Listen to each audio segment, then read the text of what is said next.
السلام عليكم ورحمة الله وبركاته. سو دوادا saaxiibada qiimaha badan ee ku xiran kanaalka Ibnu Abubakar.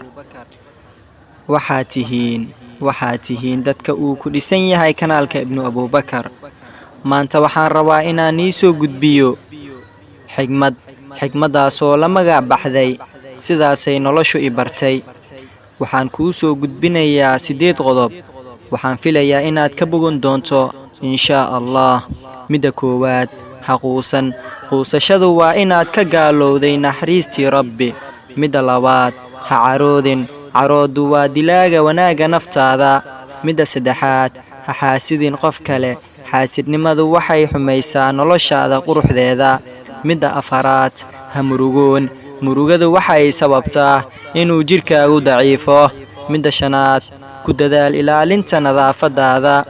Mida lixaad, hana isku noolaan adigoon u aabayeeleynin waxa ka dhacaya dunida.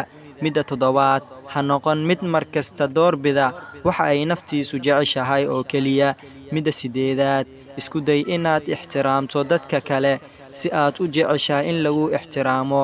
Waxaan filayaa inaad ka bogoteen oo aad ka faa'iideysan doontaan insha Allah.